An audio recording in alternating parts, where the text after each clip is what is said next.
My name echoed through the auditorium sharp against the lights, and I walked across that stage hoping to see them. 8 chairs with my last name waited in the family row. All 8 stayed empty. No wave, no nod, not even a shadow. Just silence staring back at me while every other family screamed their pride into the air. I laughed once quietly and kept walking. 8 months passed. Then my $5 penthouse hit the real estate headlines, and that's when the first message finally arrived: family dinner. 6 p.m. Important discussion. I showed up, but not the way they expected. My name is Nora Mitchell, and for as long as I can remember, I learned to take up as little space as possible in my own family. Not because anyone said it outright, but because the rules were already carved into the walls of our house long before I understood how families were supposed to work. Elise, my older sister, was the bright one, the girl who never had to ask twice. Ryan, the youngest, was the one everyone protected even from the consequences he created himself. And me, I became the quiet gap filler, the steady pair of hands, the person who stepped in whenever someone else stepped out. The pattern started early. I remember Elise leaving her science project at home the morning it was due. She burst into tears at the door, and my mother panicked as if the world were ending. Without thinking, I offered mine, the one I'd spent a week building. Elise won second place. No one asked why I didn't turn in anything. Mom just said, "See, Nora always figures things out as if it were praise instead of dismissal." Years later, when I got my first part-time job, I saved up to buy a small set of drafting tools, my first real investment in the dream I was too shy to name. Before I could open the package, Dad asked if he could borrow the money for a bill Elise forgot to pay. "You're responsible," he said, already pocketing the cash. "She has a good heart, just needs time." I nodded because nodding was easier than arguing. Even birthdays followed the same script. One year, I baked a cake for everyone, chocolate, the kind Mom liked. When Elise arrived late carrying a box of store-bought cookies, Mom kissed her cheek and said, "You always think of the sweetest things." I stood there holding the cake server, realizing I had been erased without anyone noticing. But the memory that binds it all together, the one that still sits like cold metal in my chest, came years later in that tiny studio I could barely afford. Winter. No heating. I was wrapped in 2 jackets, leaning over my chipped desk, revising a floor plan for a duplex I hoped to renovate. Payments spread across the table, rent reminders blinking on my phone. I called Dad not for money, just advice, just his voice. He answered, but not gently. "Real estate is for men who understand numbers, Nora. You should try something safer." Then he hung up. That night, the stitching on my black portfolio tore open. I didn't throw it away. I sat under the weak light of my desk lamp and sewed it shut by hand, the needle shaking each time I pushed it through the fabric. That portfolio became the only thing that stayed with me through every project afterward. And then came graduation. My name echoed through the stadium applause, rising like a wave. I turned toward the family section, toward 8 chairs with little cards showing my last name.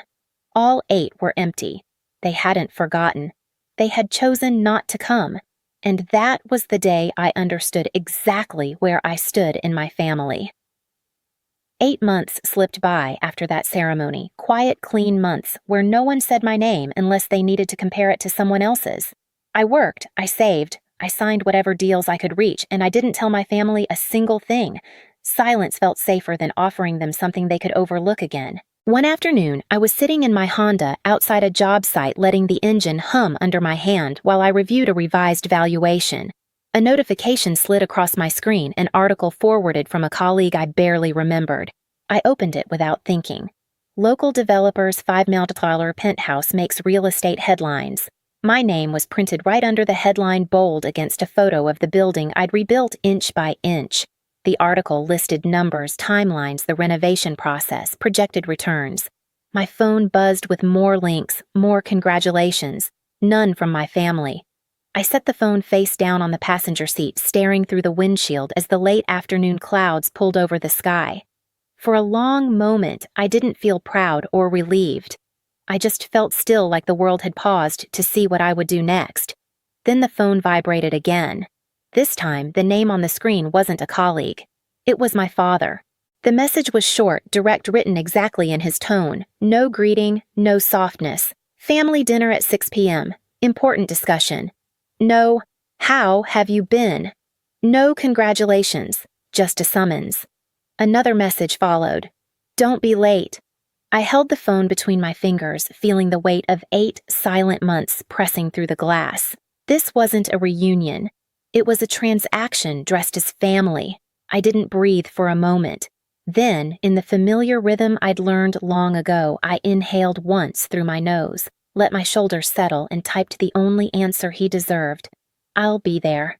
I dropped the phone back onto the seat, started the engine again, and watched the streetlights flicker to life as the sky shifted toward evening. Whatever they wanted from me, they had already shown me something more important. They only remembered me when the world did. The message stayed on my screen long after the engine stopped rumbling beneath me. I sat there in the fading light, my hands still on the wheel, the cold plastic buzzing faintly from the vibration of one more notification, another article, another forwarded congratulations. The world suddenly had a lot to say. My family, after months of silence, suddenly did too. But I didn't drive home. Not yet. Instead, I pulled into the small lot behind my office building, a place no one from my family had ever bothered to visit. The sky was sinking into that bluish gray that always made Seattle feel quieter than it really was. I locked the car, climbed the stairs, and let the heavy door close behind me. Inside, the familiar hum of the fluorescent lights settled into my bones. I set my black portfolio on the desk, the same one I'd stitched by hand years before. The seam was still there, crooked in one corner, a reminder of a night I spent sitting alone, telling myself that one day I'd have something worth putting inside it. I opened it slowly. Paper brushed against paper, contracts, valuations, spreadsheets, progress reports, my entire life organized in signatures and dates. Not one sheet owed anything to my family. I didn't feel angry. I didn't feel triumphant either. I felt precise. I turned on my laptop, and the room filled with the soft whirring of the fan. My fingers moved automatically, checking the project ledger, reviewing payments, highlighting the line items that would close in the next 6 weeks. Numbers steadied me in a way people never had. Email, spreadsheet, signed, filed, archived, deleted. Each action landed like a quiet heartbeat. At 6:42 p.m., I stood and crossed the room to the long window overlooking the city. The building across the street had already turned on its interior lights, making its glass glow in a soft amber grid. My reflection hovered there, blazer creased from work hair, tied back exhaustion sharpening my jawline. It was a face that had earned every inch of the $5 million penthouse the article mentioned. I watched my reflection breathe. I hadn't done that in a long time. My phone vibrated on the desk. Another message. Not from my father this time. Someone from a firm downtown wanting to congratulate me on the penthouse. I let it buzz. 10 seconds later, another message. A reporter requesting a quote. Then another. My phone became a nervous animal rattling across the wood. I flipped it over and turned off the sound. Silence returned.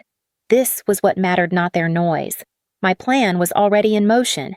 I sat again and pulled out the acquisition file I had finalized that morning, the one for the commercial plaza that had taken 4 months of negotiations, dozens of site visits, and far too many late-night calls with inspectors. It was without question the most important purchase I had ever made. It also wasn't lost on me that the plaza was a key piece of almost every major development plan in the district. I didn't know officially that my father and Gerald wanted it. But real estate is a small world, especially in a city shaped like Seattle. You hear things when you work quietly, when you don't brag, when you keep your head down and listen. I ran my fingers along the edge of the final signed page, tracing the ink I had pressed into it only hours earlier. They wanted me at dinner. They wanted something from me. Something big. I didn't need a confrontation. I needed clarity. I reread every clause, every footnote, every closing condition. Then I slid the entire packet into the black portfolio, pressing it flat with the palm of my hand. The action felt like sealing a door. By the time the office clock blinked to 7:19 p.m., the windows had faded into a deep navy. I reached for my coat, then stopped.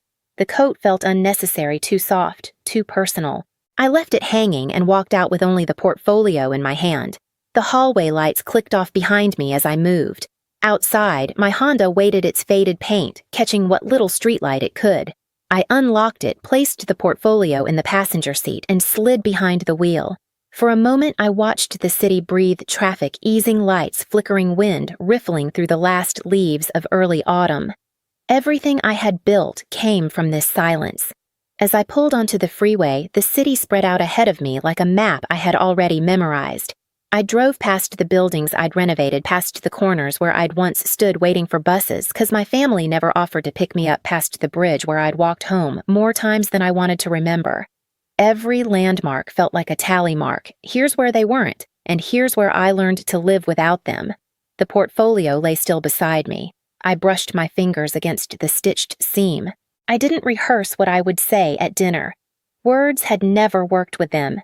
They talked over apologies, talked past explanations, talked through every boundary I ever tried to draw. So I stopped trying. This time I wouldn't bring anger. I wouldn't bring explanations. I would bring proof. When I reached the turn toward my parents' neighborhood, I slowed the car. The houses lined the street like well-behaved witnesses, quiet, trimmed identical. Porch lights clicked on as the sun disappeared behind the hill. I pulled into their driveway at 6:59 p.m. My father would appreciate the punctuality. The house glowed in that familiar heavy gold. Through the dining room window, I saw silhouettes moving, Elise leaning forward, Ryan gesturing, Dad pacing. None of them knew what was sitting in the passenger seat of my car. I opened the door, stepped out, and adjusted the collar of my blazer. One slow breath in, one steady breath out. They wanted an important discussion. Fine. I had something important, too. The front door opened before I could knock. My father filled the frame shoulders squared like he was greeting a client instead of a daughter he hadn't spoken to in 8 months. "You're right on time," he said, stepping aside. No hug, no warmth, just approval for punctuality. The dining room was already full. Elise sat straight-backed, swirling her wine. Ryan leaned in his chair, fingers tapping the table. Gerald adjusted his tie like he was preparing for a board meeting. My mother hovered behind her chair, smiling too hard. I took the seat farthest from the head of the table. The one left open intentionally, an empty space they'd decided was mine. Dad cleared his throat. "Let's get straight to it. We have an opportunity on the table." Gerald leaned forward, clasping his hands. "A warehouse district redevelopment. Valuable land, strong projections. We're ready to move, but we need Capital I finished." They didn't even flinch at the bluntness. Dad nodded. "Yes. We thought this could be a family partnership. You come in with funding, we guide the project. Everyone wins." Elise lifted her glass. "It's generous, honestly, considering how new you are to all this." Ryan snorted. "Yeah, you'd get to learn from real experience." My mother placed a hand on my arm. "Sweetheart, this is a chance to be part of something bigger than yourself." I let their words spill into the room, one over the other, overlapping like static. Not a single sorry, not a single acknowledgement. Just their plan wafting through the air like the smell of the roast cooling on the table. I reached for my black portfolio and set it down. The sound, soft-controlled, cut through the conversation like a dropped coin. The room stilled. "I did come for an important discussion," I said quietly. "Just not yours." Dad frowned. "Nora, we don't have time for—" I unfastened the portfolio and opened it. A stack of documents, clipped and ordered, slid into the candlelight. Gerald leaned forward, his brow tightening. "Is that the commercial plaza?" I said. "The one every development firm has been circling for months." Dad inhaled sharply. "You're exaggerating. That property isn't even available." I looked at him. It was. 4 months ago. I placed the signed acquisition documents on the table. Their names reflected faintly in the glossy pages. Elise stopped breathing. Ryan's chair creaked under him. My father's jaw clenched so tightly the muscle jumped. Gerald reached for the pages with trembling fingers. "You bought it," he whispered. "The entire plaza." I nodded once. "Which means your warehouse district project has no anchor property, and no anchor means no funding, no approval, no investors." Dad finally found his voice. "Why would you do this? You knew we were going after it." "No," I corrected. "I knew the city was going after it. And unlike you, I don't wait for opportunities to come to me." My mother's voice cracked. "Nora, we're supposed to be a family." "A family shows up," I replied. "You skipped my graduation. You skipped my life. But you didn't skip the headlines. Silence expanded across the table, thick and unmoving. I gathered the documents, slid them neatly back into the portfolio, and closed it with a soft click. You wanted an important discussion, I said. This is it. Dad's shoulders sagged. Elise looked down at her plate.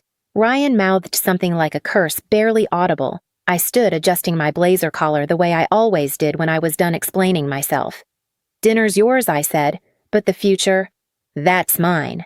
No one followed me as I walked out. They just sat there finally quiet. The night air felt colder than I expected when I stepped outside, sharp enough to cut through the thin fabric of my blazer. The porch light behind me hummed quietly, flickering the way it always had when I was growing up. I stood there for a moment, letting the warmth from the house fade off my skin. Then I walked to my Honda, opened the door, and slipped inside. The cabin smelled faintly of old upholstery and the vanilla air freshener I kept meaning to replace. I rested both hands on the steering wheel, letting my breath settle. Through the windshield, I could see the front window of my parents' dining room, shadows moving, someone gesturing, someone else sinking into their chair. I couldn't hear a single word. That silence felt earned. My phone buzzed once on the passenger seat. A message from my mother. We didn't know how to make things right. Please don't give up on us. I didn't open the thread. I didn't delete it either. I just turned the phone face down and started the engine. The drive home traced the same streets I'd taken 1,000 times past the corner store where Elise once made me wait in the cold, while she talked to friends past the park where Ryan used to brag about how Dad never let him fail past the hill that always looked bigger when I walked it alone at 16. Each place looked smaller now, like they belonged to someone else's memories. When I reached downtown, the city lights rose to meet me, white gold steady. My penthouse building stood at the end of the block, its glass facade catching the glow of the street lamps like a lighthouse. I parked, rode the elevator up, and unlocked the door. The quiet inside was nothing like the quiet at my parents' house. No tension clinging to the walls, no unfinished sentences hovering in the air. Just space clean open mine. I set the portfolio on the kitchen island. The stitched seam caught the light, casting a thin shadow across the marble. I traced it with one finger, remembering the cold night I'd sewn it shut in a studio apartment with no heating. Back then, the silence felt like punishment. Tonight, it felt like clarity. I crossed to the floor-to-ceiling window and leaned my forehead against the cool glass. The city stretched out below me, calm, endless, honest. For the first time in years, I didn't feel the need to explain myself to anyone. I finally understood silence isn't what hurts. It's who breaks it. I looked out over the city one last time, the windows reflecting nothing but my own outline, steady, unbent, finally mine. All my life, I kept saving seats for people who never showed up, leaving room for apologies that never came. Now I understood something simpler. Boundaries aren't cruelty. They're quiet doors we close so our lives can breathe again. I turned off the lights, letting the room fall into a calm, earned darkness. If you've ever rebuilt yourself in the silence someone left behind, tell me where you're listening from. Some stories begin the moment we stop waiting.